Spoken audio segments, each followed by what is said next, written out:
Machozi ya shujaa.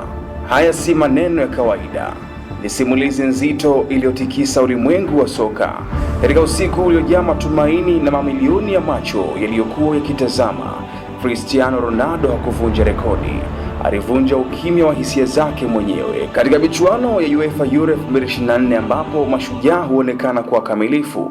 Ilitokea dakika ambayo ilibadilisha kila kitu, dakika iliyodhihirisha kuwa hata walio juu kabisa wanaweza kusimama, kuyumba na kulia.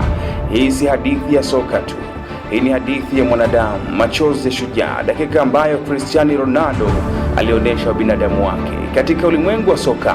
Jina la Cristiano Ronaldo limejengewa juu ya mafanikio makubwa, nidhamu ya hali ya juu na uwezo wa kuvunja rekodi zisizo na kifani. Lakini nyuma ya ushindani, presha na makofi ya mashabiki, bado kuna moyo wa kibinadamu, moyo unaoweza kuumia, kuhisi na hata kulia. Tukio hilo lilijiri wakati wa mashindano ya UEFA Euro 2024 ambapo timu ya taifa ya Ureno ilipambana na timu ya taifa ya Slovenia katika hatua ya 16 bora. Mbungi ilipigwa pale Frankfurt Arena, Ujerumani.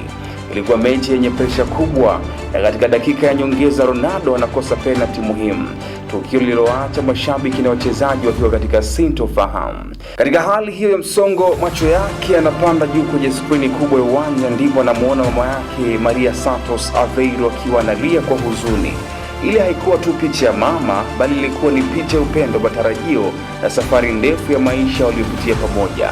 Dakika hiyo ilimvunja moyo shujaa uwanjani, akageuka kwa mtoto mbele ya machozi ya mama yake. Ni Ronaldo huyu alianza kulia bila kujizuia, akitulizwa na wenzake uwanjani. Ilikuwa ni kumbusho kwamba hata mashujaa wana mipaka ya hisia.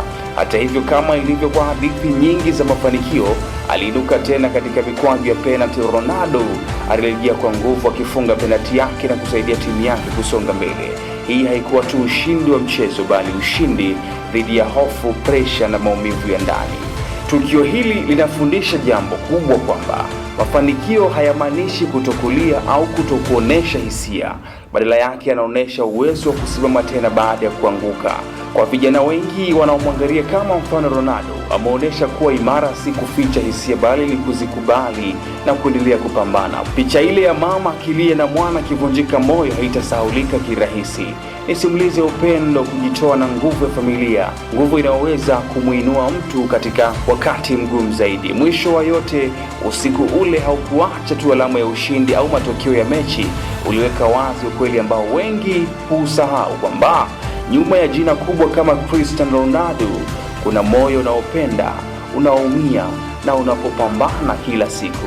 Machozi yake hayakuwa udhaifu, yalikuwa ni nguvu ya ukweli, nguvu ya kukubali presha, kukabiliana na maumivu na bado kusimama tena mbele ya dunia.